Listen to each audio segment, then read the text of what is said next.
All right, we're back on MorningLine. Thanks for joining us. Our guest this morning, Clint Kelly, malpractice attorney. Always good to have him on, especially when he wears a snappy-looking jacket like this. Looking sharp. Anyway, we're going to take your phone calls if you want to jump in. Questions about whether or not you may have a malpractice case. We'll cover more of the ground of what you need to know on that, but we already have a call or two coming in, and we'll start off with Lisa. Good morning, Lisa. Good morning, guys. How you doing? Good, Lisa. Morning. How can we help you?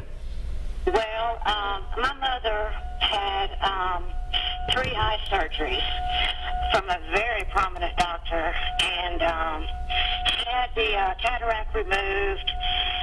And okay, the second time during the operation, the doctor said, "Oh, stop the operation immediately." Something in her eye started floating back, I guess into the eye socket, so they had to stop it immediately. Of course, she's under anesthesia, but she can hear everything that's going on. And he did another surgery the next week, and he tore her retina. Literally, her retina is torn, and that cannot be repaired. And my mother's eyesight now is worse now than before she had the surgeries. So, I mean, she's been basically blind in her good eye since March. So I took her to our eye specialist, and he said, yes, your retina is definitely torn. There's not anything I can do about that. I'm going to do everything I can, he's tried to fit some contacts in her eyes to make sure that they won't pop out. And, it's just been horrible. It's just been a nightmare. And she lost her memory from the anesthesia. They put her under 3 times within 2 weeks. And she wasn't even my mom anymore. And she's walking around. I can't see it. Let's find out when the surgeries occurred. Okay. Hang on. When did the surgeries occur? March and April. Of this year? Yes. Okay. What questions do you have? Listen up. Clint may have a few questions for you. Yeah, the first thing I want to ask was, this doctor you're seeing now, is this doctor saying that all of this is unrepairable? He's just got to put contacts in and that's the best he can do? Yes, sir. All right. And this doctor that the one that operated on your mother, what's his explanation for why this happened? She never saw him after the operation. Okay. So, I guess nurses, and all they kept saying was, "Oh, your eye pressure is great. Your eye pressure is great." I mean, what is that, Well, Lisa, call and ask to speak to my nurse. Okay. Her name is... Baby? Yeah, her name is Kathy Farrell, and you call my office, you'll see the number. It's 824-3703.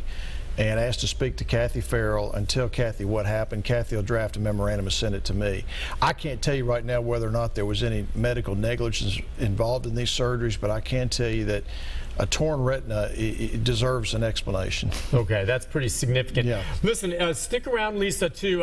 We'll put the number up on the screen again, and that's what we talk about, is if you have a case to get more detail, that's what it's all about. And the key here for her, and it's good that she called, a couple of points. One, the main question he needed to get answered once he thought she might have something is, when did these surgeries occur, and why is that important? Absolutely, because you have 1 year from the date that you discovered your injury to file your lawsuit or give pre-suit notice. Sure.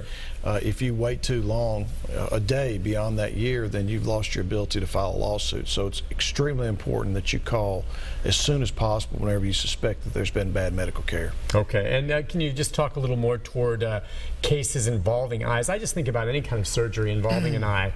It's such a delicate procedure. I've never had any eye. Have you had eye surgeries, No, I have not. LASIK or anything like that? But it's such a delicate process. And I think about the eye, and it just scares me to think, just a little twitch could maybe make a mistake. If you're an eye surgeon, it's like, goodness gracious. I know they use lasers and everything, but talk about this. Are there many malpractice cases that come out of eye surgeries? There are some that do, and it depends on how well the machine is programmed, the software that's used to perform the procedure. But I tell you, most of the eye cases I'm looking at these days are misdiagnosed glaucoma, where someone will go to their local optometrist, and she was talking about eye pressure. It's called intraocular pressure. You know when they do the puff test in your eye? Yeah. What they're trying to determine is there too much pressure from fluid buildup in and around the eye? And if you misdiagnose that pressure can constrict. If you think of this as the optic nerve, it can constrict the optic nerve, smash it down, if you will, from pressure, and all that damage done causes peripheral vision loss until eventually you can become blind. Sure. And I've had in fact, I have a couple of cases where that was misdiagnosed, and so by the time the patient got to the eye surgeon, it was already too late. They'd lost too much vision to get it back. Well, Lisa, again, the number is 824-3703, 824-3703. And when people call, again, you say they talk to your assistant. It doesn't cost anything to make the call. And you're always going to be honest with them once you get the details. Sure. Whether or not, why wouldn't you be, whether you can take their case or not. Right. What will happen in Lisa's case is she'll call, and I have a nurse that takes the information, and I generally get a rough hand analysis from the nurse, and I'll look through it. And if I think it's worth it for me to send the case to a medical expert, I'll then go to the next step and have a medical expert look at it. But I may look at the memorandum from Kathy, and I may say to myself, I can't make this case fly for one reason or another. And then I'll send a letter to the caller or to the potential client saying, look, I can't take your case because it doesn't meet our criteria. So it's sort of a stepwise progression of how far I'll go to have a case investigated, but it starts with my nurse because she's got a keen eye for determining whether or not there's a good case. Okay, and a lot of people are like, well, wow, I think I might have a case, but I'm worried. I sure as heck can't afford Clint Kelly. But the point on this is you get paid if they get paid. It's a contingency, correct? Right. And in this case, though, we don't know with her. You've had cases where there has been a wrong done, but you can't take the case because the level of damages aren't enough that you're going to make any money on it. And unfortunately, that's the way it is, right? Right. That is a fairly common problem where you can't make the case. It's financially almost, I'm going to say it's not impossible, it's financially difficult to bring a case where the damages are small because you have to invest in these cases. I mean, the cheapest case I've had recently is $75,000 to get it to trial. It's because you've got to get all these medical experts. Correct. Right? And of course the client doesn't pay for any of that, I do, and so I have to be very careful in the cases that I take to make sure that I don't take You lose a few $75,000 cases, you go in the red for the year. Well, you start doing divorce cases. Yeah. So that's why you have to be extremely careful in which cases you take, and also, we don't put the client through something that's a loser. You're right. People have this mindset, we got too many lawsuits, but lawyers are filing these cases as settling. That's just not true. In this area of law, our type of lawyers, we don't file suits just to go see if there's a settlement, because if you do that and they take you to trial 2 or 3 times, you go broke. Right.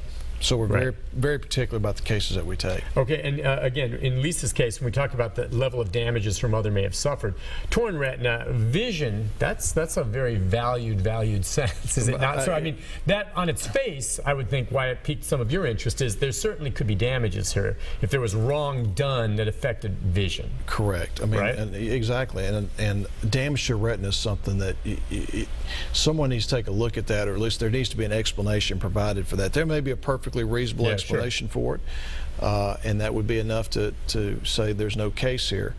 But that is the type of major damage where you have to ask yourself, was this the product of bad medical care or bad surgery? And if Lisa talks to your assistant and then you decide, okay, I think I'll look more into this, how do you go about getting the medical records? Does Lisa get those and the mother? Does the hospital have to submit them? Which I know they have to make the records available to the patient. Do you have to go through the patient to get the records to be sent to you? How does that work? Yeah, usually, Nick, the patient will have the records already. I mean, that's been the custom. Mean like where? I mean, I don't have records. No, they'll come in. They come into the office with them. They've already ordered them. Oh, okay, but they'll have them. That's what you mean. Okay, you can get them though. A patient has a right to their records. Absolutely. Yeah. And there are times where the patient has no records, and I'll go get the records Does it myself. cost anything to get the records if the patient wants to go get it from the doctor? It depends. Sometimes they charge them, sometimes they don't. Really? I've seen it go both ways. So if you go in and say, okay, listen, my mother had the surgery, my mother and I would like to get her file. Right. That's what you ask for essentially, and they'll either bill you or they'll give you a copy of the file. And what will it be in the file? I've never really covered this with you before. Essentially, what are they looking to get there? Is this going to be all doctor's notations? Will it be x-rays? What will be in there? That's a great question. There is what I call the chart, and then there is a summary. Most of the time, they're going to give a patient the summary, which is the admission and discharge note, the progress notes from the physician, and some imaging studies. The full chart includes the nurse's notes, what we call the entire electronic record, which is all of the things that were done in the hospital of the patient that's recorded electronically in the hospital's chart. And you have to ask for that specifically, or oftentimes they won't give it to you. Unless you know, if I deal with somebody like Vanderbilt who has HealthPort or their own third-party organization provides records, I don't have to ask for it, they'll give it to me. Okay. But some others that I don't have as good a relationship with, or just sometimes they'll short you. You have to be a little bit more diligent making sure you get everything. But getting that's crucial. It That's is. what you'll have to look over, and that's what you'll end up passing on to some of your medical experts. Because you can look at this and you probably have enough knowledge as long as you've been doing it to see if there's something that's a red flag. But you're going to eventually pass that on to your medical experts, who will look at it and say, okay, I see here, Clint, there was something that wasn't done properly. Particularly if there's nursing negligence. The nursing negligence oftentimes will be found in the nurse's notes, and they won't give you the nurse's notes unless you ask for them. That's where you'll find some of the bad care. And the doctors aren't going to rat out the nurses unless it involves them in particular. So you may not discover it until you start going through these nursing notes and realizing here's where the error was. I didn't even realize this as we go to the break. So when they're administering care, they've got notes there, and they're supposed to document, either here or on a computer, every step of what they're doing? Yes. God, it's a lot of work. It is a lot of work. I mean, I'm just saying, nurses and good ones are fantastic. But that's how you have continuity of care. Of course, I understand that. Nurse A isn't going to know what Nurse B is doing on the next shift if they don't document these things and chart them. But that's oftentimes where you'll find the nursing mistakes, is getting into the nursing notes and seeing where there's been, bad care. And other times, sometimes you say it's the nurses who are the ones that actually see something egregious and report a doctor. Right. All right, listen, we'll take a break on that note. Good call, Lisa. And if you'd like to join in the conversation, 737-7587. Do you have a case or something that maybe just doesn't sound right, like Lisa's call? Give us a call and we'll get into that as well. We'll continue our conversation with Clint Kelly right after this. Stay with us.